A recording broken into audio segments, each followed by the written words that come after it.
Neutron की खोज, discovery of neutron. इसके पहले आपको इलेक्ट्रॉन और प्रोटॉन के बारे में बता दिया गया है कि उनकी खोज कैसे हुई, उसकी विशेषताएं क्या हैं। न्यूट्रॉन की खोज हुई कैसे?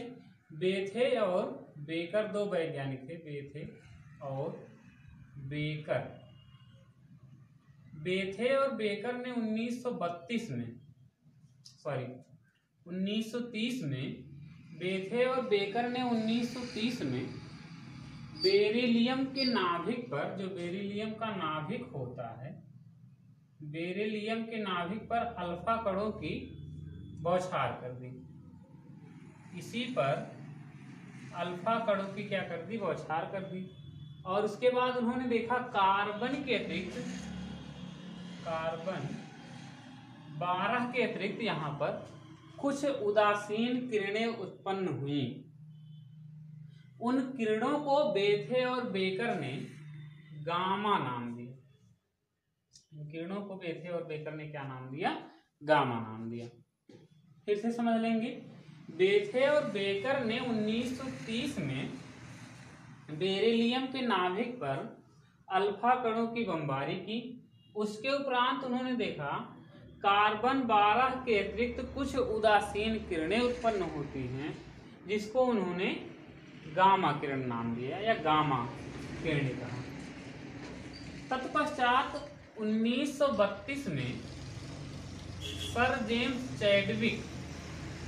चैडविक नामक वैज्ञानिक ने, जिसको जेम्स चैडविक लोग जानते हैं, जेम्स चैडविक, 1932 में जेम्स चैडविक ने बेथे और बेकर के द्वारा किए गए प्रयोग को दोहराया और उन्होंने बताया कि ये जो उदासीन किरणें उत्पन्न होती हैं, ये प्रोटॉन नहीं बल्कि वो क्या हैं?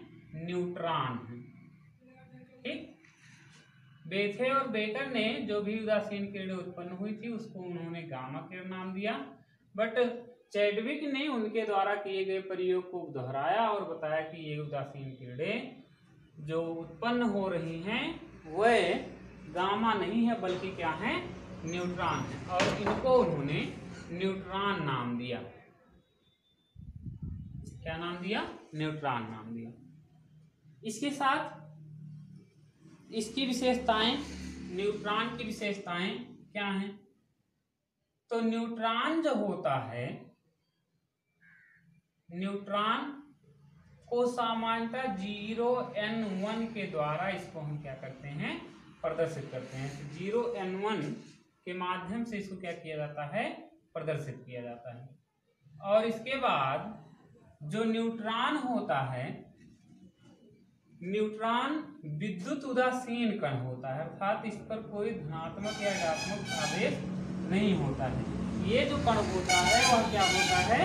विद्युत उदासीन होता है। इसके साथ साथ इसका जो द्रव्यमान होता है 1.672 × 10⁻⁻24 ग्राम होता है। द्रव्यमान कितना होता है? 1.672 × 10⁻⁻24 ग्राम होता है। और ये जो होता है ये परमाणु में पाया जाता है, हम कह सकते हैं परमाणु के नाभिक में पाया जाता है। सामान्यतः हम जानते हैं P+N ये पाए जाते हैं, न्यूक्लियस में पाए जाते हैं। तो ये जो होता है ये परमाणुओं में, न्यूट्रॉन जो है परमाणुओं में पाया जाने वाला क्या है? उदासीन कण है। अर्थात परमाणु में ये जो होता है न्यूट्रॉन के साथ पाया जाता है। और परमाणु में चौथा यहाँ कह सकते हैं, परमाणु में ये जो होता है प्रोटॉन के साथ रहता है और परमाणुओं में न्यूट्रॉन का अस्थायित्व होता है। परमाणुओं में न्यूट्रॉन का क्या होता है? अस्थायित्व होता है। लेकिन यदि ये परमाणु से बाहर आ जाएं तो बाहर आने के कारण से इनका जो अस्तित्व होता है वह क्या हो जाता है? खत्म हो जाता है। तो ये जो है ये प्रोटॉन न्यूट्रॉन की क्या है? विशेषताएं हैं। पहला ये है कि इसको 0n द्वारा प्रदर्शित करते हैं। ये जो है उदासीन कण है, इनका जो द्रव्यमान होता है 1.672 × 10⁻⁻24 ग्राम या 1.672 × 10⁻⁻27 किलोग्राम होता है। और इसके साथ साथ ये जो होते हैं परमाणु में पाए जाते हैं। परमाणु में इसका जो होता है स्थायित्व होता है, लेकिन यदि ये परमाणु से बाहर निकल जाएं तो इनका स्थायित्व क्या हो जाता है, समाप्त हो जाता है। तो ये जो है कुछ ये जो परमाणु है, जैसा कि डाल्टन ने बताया था कि परमाणुओं को हम तोड़ नहीं सकते हैं या विभाजित इसको नहीं किया जा सकता है। बाद में जैसे बताया गया रदरफोर्ड, एडविन थॉमसन, विभिन्न प्रकार के वैज्ञानिकों ने अपने प्रयोगों के आधार पर ज्ञात किया कि जो परमाणु है वो अविभाज्य नहीं है बल्कि विभाज्य है, और इसको समान रूप से इलेक्ट्रॉन, प्रोटॉन और न्यूट्रॉन में क्या किया जा सकता है, विभाजित किया जा सकता है। इसके साथ साथ परमाणुओं के अन्यत्र भी कण होते हैं। इलेक्ट्रॉन, प्रोटॉन, न्यूट्रॉन ये अस्थायी कण हैं, और इनके उपरांत कुछ और अस्थायी कण भी हैं जिनको न्यूट्रिनो, जो है क्या नाम, electron, proton, neutron, positron, anti positron, neutrino, anti neutrino एवं मेसान, ये विभिन्न प्रकार के जो कण हैं ये परमाणुओं के सभी कण हैं। इलेक्ट्रॉन, प्रोटॉन, न्यूट्रॉन अस्थायी कण हैं, positron, anti positron, neutrino, anti neutrino एवं मेसान ये जो होते हैं परमाणुओं के अस्थायी कण हैं। अब इसके बाद जो है हम थॉमसन के परमाणु मॉडल के बारे में अध्ययन करेंगे। थॉमसन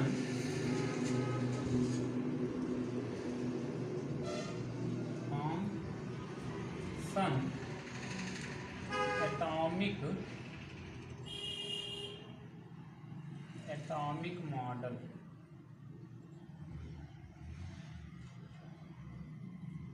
थॉमसन का परमाणु मॉडल या थॉमसन एटॉमिक मॉडल भी लिखते हैं परमाणु मॉडल। थॉमसन का परमाणु मॉडल क्या है?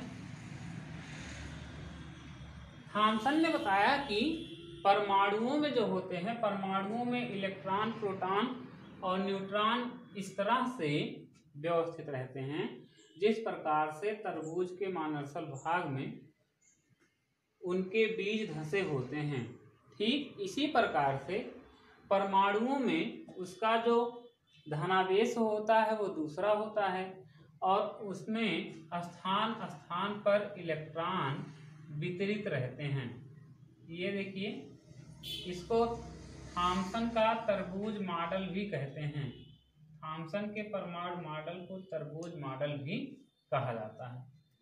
बताया क्या उन्होंने कि इसमें जो होता है परमाणुओं में इलेक्ट्रॉन और न्यूट्रॉन इस तरह से व्यवस्थित रहते हैं जैसे कि तरबूज के मानरसल भाग में स्थान स्थान में उसका बीज धंसा होता है।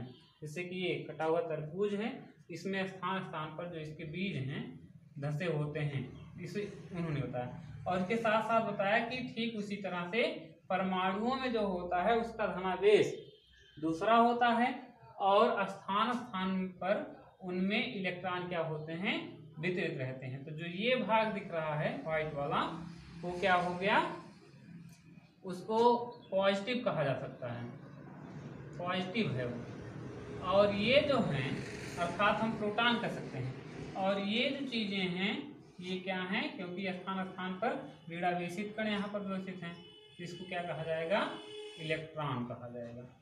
तो थॉमसन ने ही बताया कि इसमें जो होता है पॉजिटिव जो होता दूसरा होता है, धनावेश जो होता है उसका दूसरा होता है, और स्थान स्थान पर उसमें इलेक्ट्रॉन व्यवस्थित रहते हैं। एक बार फिर से समझ लेंगे।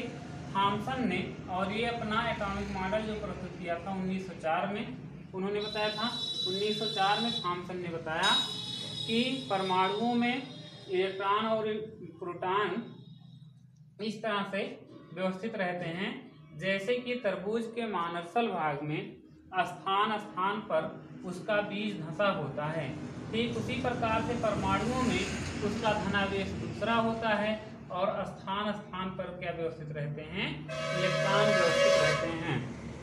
पर क्या हुआ कि ये जो मॉडल था थॉमसन का परमाणु मॉडल, परमाणु के संबंध में कोई निश्चित या कोई ठोस जानकारी जो है ये नहीं दे पाया, इस कारण से इस परमाणु मॉडल को क्या कर दिया गया, अमान्य कर दिया गया। मतलब ये जो परमाणु मॉडल थॉम्सन का था वो गलत साबित कर दिया गया। इसके बाद 1911 में ई रदरफोर्ड है, जिनको अर्नेस्ट रदरफोर्ड कहा जाता है, रदरफोर्ड ने अपना परमाणु मॉडल प्रस्तुत किया। रदरफोर्ड ने 1911 में अपना परमाणु मॉडल प्रस्तुत किया। क्या बताया उन्होंने? रदरफोर्ड ने एक सोने की पतली पन्नी लिया। रदरफोर्ड ने क्या किया? एक सोने की पतली पन्नी लिया और उस पन्नी पर, जो सोने की पतली पन्नी थी, उसी पर अल्फा कणों की बमबारी कर दी। ठीक है, उसी पर क्या कर दिया उन्होंने? अल्फा कणों की बमबारी किया। तो ये है, ये सोने की क्या है? पन्नी है, सोने की पन्नी है। इसी पर उन्होंने क्या किया कि अल्फा कणों की क्या कर दी? बमबारी कर दी। किसने बमबारी की? रदरफोर्ड ने।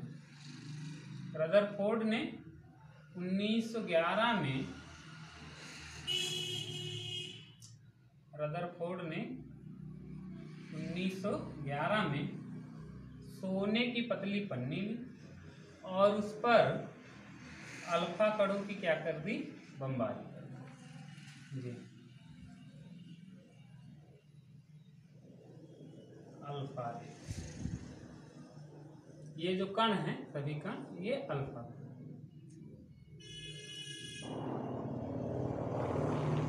तो क्या किया कि उन्होंने सोने की पतली पन्नी लिया और इस पन्नी पर अल्फा कणों की बमबारी कर दी और बमबारी करने के उपरांत उन्होंने देखा, रदरफोर्ड ने बताया कि जो है यहाँ सोने की पतली पन्नी ली और इस पर अल्फा कणों की बमबारी कर दी। अल्फा कणों की बमबारी करने के उपरांत उन्होंने इससे कुछ निष्कर्ष निकाले। पहले देखा कि इसमें से कुछ किरणें ऐसी थी जो कि अपने मार्ग से जो हैं वो विक्षेपित हो जाती थी, मतलब इधर उधर मुड़ जाती थी। इसके बाद क्या किया इन्होंने? सोने की पतली पन्नी पर अल्फा कणों की क्या कर दी? बमबारी कर दी। अल्फा कणों की बमबारी करने के उपरांत उन्होंने देखा कि कुछ किरणें थी जो अपने मार्ग से विक्षेपित हो जाती थी। ये जो किरणें हैं, देखिए, ये किरणें अपने मार्ग से क्या हो जा रही हैं? विक्षेपित हो जा रही हैं। कुछ किरणें उसमें ऐसी भी थी जो अपने मार्ग में सीधे आगे निकल जाती थी और कुछ किरणें उसमें ऐसी भी प्राप्त हुई जो अपने मार्ग में जैसे जहां से चली थी ठीक उसी दिशा में क्या हो गई? वापस आ गई। इससे रदरफोर्ड ने कुछ निष्कर्ष प्राप्त किया। रदरफोर्ड ने क्या किया? इससे कुछ निष्कर्ष प्राप्त किया।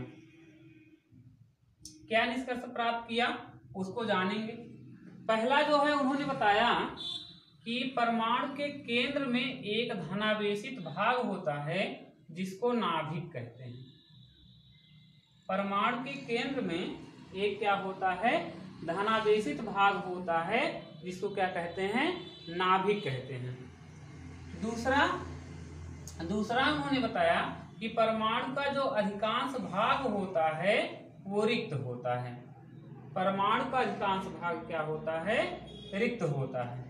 तीसरा उन्होंने बताया, क्योंकि ये किरणें जो है अपने मार्ग में सीधे आगे निकल गई, जिससे कि उन्होंने ये निष्कर्ष निकाला कि इसका जो अधिकांश भाग होता है वो रिक्त होता है।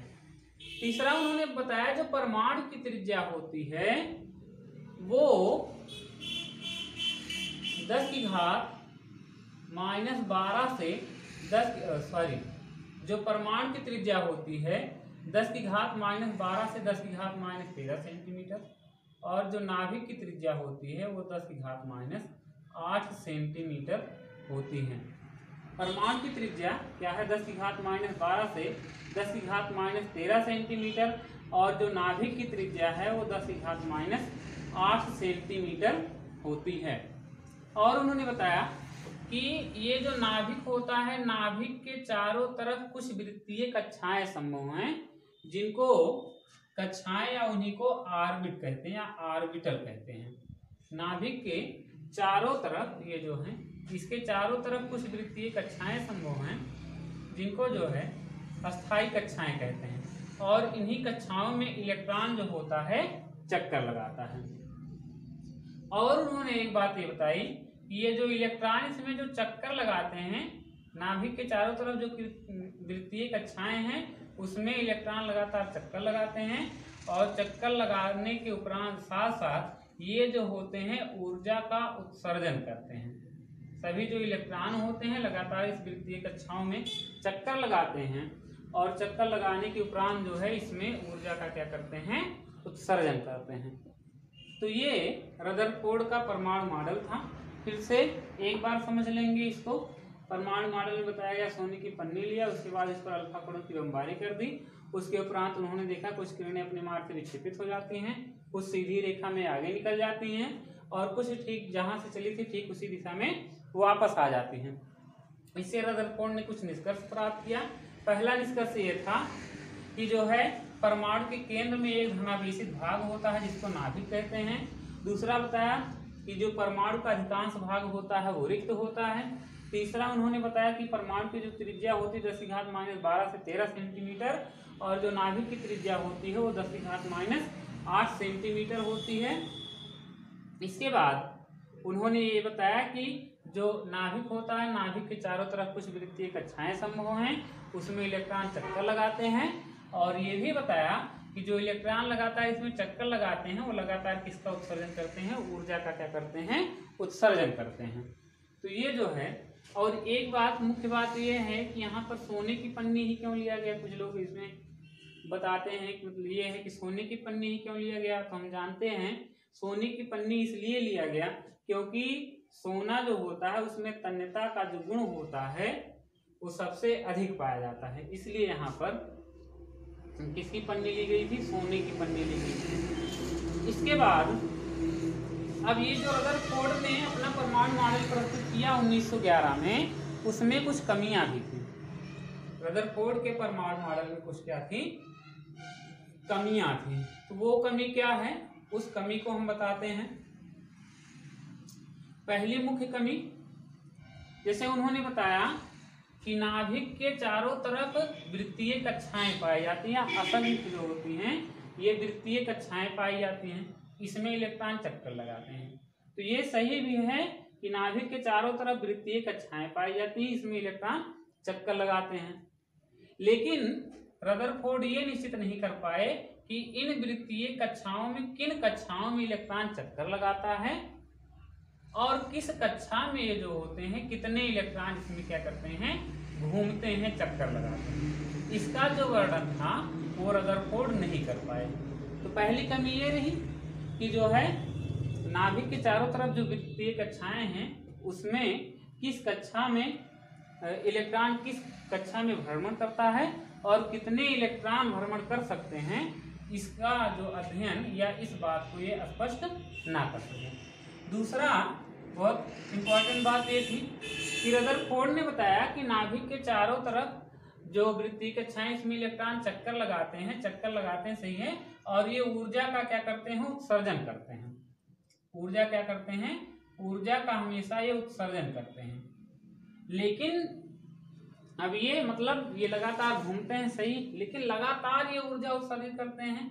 तो लगातार ऊर्जा उत्सर्जित करेंगे तो इसमें एक मैक्सवेल नामक वैज्ञानिक थे, मैक्सवेल के विद्युत यांत्रिकी सिद्धांत के अनुसार यदि कोई ऋणावेशित कण, मान लेते हैं कोई ऋणावेशित कण है, यदि कोई ऋणावेशित कण, सामान्यतः हम मान लें इलेक्ट्रॉन है, यदि कोई ऋणावेशित कण निरंतर चक्कर लगाता है तो चक्कर लगाता है और ऊर्जा का उत्सर्जन करता है तो उत्तरोत्तर उसकी जो कक्षाएं होती हैं वो छोटी होती जाएंगी।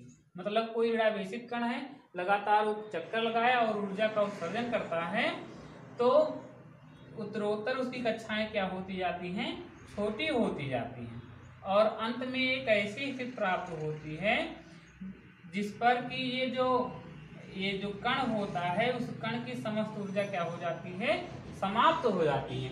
और जब कण की समस्त ऊर्जा समाप्त होती है तो वो जो कण होगा वो कण कहाँ गिर जाता है, नाभिक पर गिर जाता है, जिसके कारण से जो परमाणु होता है वह क्या हो जाता है, नष्ट हो जाता है, जबकि ऐसा नहीं होता है। तो ये बात भी इनकी गलत साबित हुई, इन्होंने बताया। तो ये दूसरी जो कमी है इसको ध्यान समझ लेंगे। मैक्सवेल के विद्युत यांत्रिकी सिद्धांत के अनुसार निरंतर चक्कर लगाता हुआ कोई निरावेशित कण यदि ऊर्जा का उत्सर्जन करता है तो उत्तरोत्तर जो उसकी कक्षाएं होती हैं वो छोटी होती जाती हैं और अंत में एक ऐसी स्थिति आती है कि उस कण की समस्त जो ऊर्जा होती है वो समाप्त हो जाती है और अंत में जो कण होता है वो नाभिक पर गिर जाता है, जिससे कि परमाणु क्या हो जाएगा, नष्ट हो जाएगा, जबकि वास्तविकता में ऐसा नहीं होता है। कहने का मतलब ये है कि चक्कर लगाता हुआ जो इलेक्ट्रॉन है लगातार ऊर्जा का उत्सर्जन नहीं करेगा। धन्यवाद।